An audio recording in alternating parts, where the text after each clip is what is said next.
was that bowling thing the other night? It was terrible. That's what I heard, you poor thing. We raised a lot of money, but we definitely didn't. I didn't have my bowling game that I wanted to. Actually, I asked Kurt about going bowling on Tuesday night because we were testing in Nashville. I thought, we'll go out, we'll get a little, knock the cobwebs off and whatever. So I bowled like a 192. I think he bowled a 193, and I don't think either one of us broke 150 in the tournament. So we should have just left the cobwebs on because apparently it's better than what happens when we get loosened up and get ready to actually bowl. We're talking with Sam Hornish Jr. as he gets set for the Dickies 500, and something that he does each time you roll out to Texas, whether it was in IndyCar or for the Cup races, is you have is it a media bowling media's charity? It's or celebrity bowling tournament. What the hell is it? It's the Sam Hornish Jr. Celebrity Bowling Tournament, but all the money that we raise is for Speedway Children's Charities, the Texas chapter. I get a lot of credit for doing it, but I only do about 0.1% of the work, if that. Everybody here at Texas Motor Speedway and Texas chapter, the Speedway Children's Charities, do all the work, and we've raised almost $400,000 in the 4 years that we've been able to do it. We were down a little bit this year, but with the economy the way it was, switching from IndyCars to NASCAR, kind of starting over with a kind of a new baseline, so we did pretty good. We're happy with that. How did a guy from Defiance, Ohio, pick Texas as the place where he was doing all his charity work? Well, most of it, not all. No, I mean, this is actually just a small part of what we actually do. We do a lot of stuff in Northwest Ohio. We've done a lot of stuff in Indianapolis. The thing that really kind of got me going on it is the people from Texas Motor Speedway approached me about doing it. And cool. What's your interest in doing this? I said, it'll be great, because a lot of times the drivers forget that we're given so much by the population of these cities and places that we go race at, by the fans that come out and keep us racing and doing what we're doing.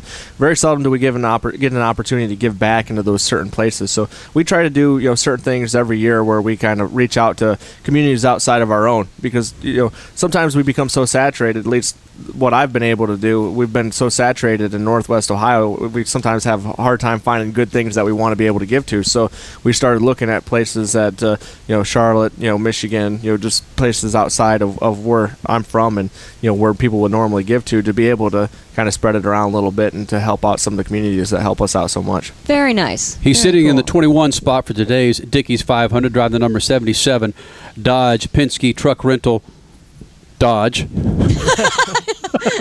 Sam, help him out, Sam. We got a lot of Dodges in there. Sam Hornish Jr. joins us on Live 105.3. What are you looking for, a Charger or a Duster, or what are you looking for? When you look at the rundown of a race, okay, Texas Motor Speedway, I know when I used to run motocross, I would look where certain people would qualify or where they would be at the starting gate, and I'd go, yeah, I'm this far ahead of this guy. Oh, no, Jimmy's this far ahead of me. When you go and look at the qualifying, who do you look for first to see where he is?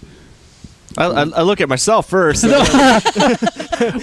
got to be one or two. Who's the one driver that you think, just beat his ass? Well, the first thing that you do is you look for yourself. Second thing, you look for your teammates and see where they're at. So this week, we're ahead of those two guys, so we're doing all right. There you go. And then you kind of look at Regan Smith is somebody that I've looked for this year, because he's the guy that has given us the most competition for Rookie of the Year. So obviously we always are on the track wherever we're at, whether it's race, qualifying, practice. You're kind of looking to see where that guy's at, because he's not only somebody that you're competing against for an outside thing like Rookie of the Year, but it's also somebody that's kind of on a similar experience level as you, as far as how many years they've been doing this and and where they're at. So just kind of a baseline, but always look for your teammates first. Hold on a second though. Rookie of the Year, does that get an extra seat at the banquet in New York? Yeah, I believe it sure does. That's a pretty big incentive. Yeah. Well, I don't know if it pays anymore to go to New York, but but true. It'd be nice to be able to go there and to have that opportunity. Obviously, not the rookie year that I've wanted to have, but you're still leading those points. Yeah. Well, we just took it back this week. This is the first time we'd led for quite a bit, all the way until the end of July or end of June, and then we had about 10 races that were terrible, so we're just working our way back up. You know what? Regan Smith, kiss our butts, because you know what? Sam has how many IndyCar wins here? 3. Hello. I think that you're going to go ahead higher than 2 points ahead in the Rookie of the Year chase. I sure hope so. You know this track, damn it. Yeah, and we had a lot of fun here in the April race and ran okay, but ended up getting our splitter torn off by another car while driving down the straightaway. So shall remain nameless. Yeah, somebody was blocking, but. Sam Hornish joins us on Live 105.3, your official Texas Motor Speedway station. Crash Gladys, Kenny Sargent. Anything that you can take from your IndyCar wins at this track and apply it to your Cup drive? Really not anything about how you actually drive the car, but something that's kind of got me in trouble a little bit this year is my patience level and not being patient enough. The IndyCar race here was always a lot about drafting, and it didn't matter where you're at with even 10 laps to go. If you had a good car, you were going to be able to work your way up and be able to win the race. So it's kind of like a Talladega or a Daytona. So that's a good thing for me today. Is just stay patient. We don't need to get ourselves in anything early. We've got 500 miles around here to be able to get the job done. So that's something that's hurt us the last 2 mile and a half that we ran at with Charlotte and Atlanta, me getting into the wall early for no reason. Sam, what keeps you patient? Is it a picture of your daughter? Is it who's on your radio? Is it someone singing you a song? What keeps you patient? I have to do it myself. I have Roger on the radio, trying to make sure that I stay patient. Sometimes that works, sometimes it doesn't.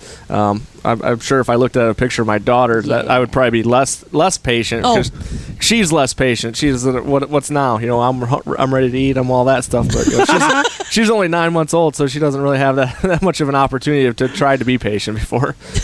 Sam Hornish Jr. getting set for the Dickies 500, drive the number 77, qualifying in number 24? 21 Marcos spot. was 24, yeah. So your goal really is just to finish the race and have all the panels on the car. But yeah, very seldom does that happen in any of these races. No matter where you finish at, something's usually dented up. But I feel that we have a car that's definitely capable of running in the top 15. Obviously we want to go out there and win. We don't feel that we're really realistic for that. If we hit on everything throughout the race, that's a possibility. Nice. But top 10 would be great. But I think we're realistically have a top 15 car. Sweet. We know you've got a driver's meeting. Yes. We definitely don't want to make you late for that thing. It's right next door. But Sammy, thank you for coming in. We always enjoy it when you come in with Speed Freaks and of course on Live 105.3. All right, thanks a lot. I appreciate it. Oh, real quick though, is there anything that you burn besides oatmeal, like Jack Roush? When you're cooking? We got a lot of cooking coming up the show with Rachel Ray. Just about everything. You burn it all. I like to cook, but I'm still in that learning phase of I don't know how to make everything get done at the same time. Something usually has to stay in the oven for about another 5 minutes while we're waiting for the rest of the food to get prepared. Nice, Long as you feed the baby first, everybody's happy. That's Thanks, Sammy. right. That's right.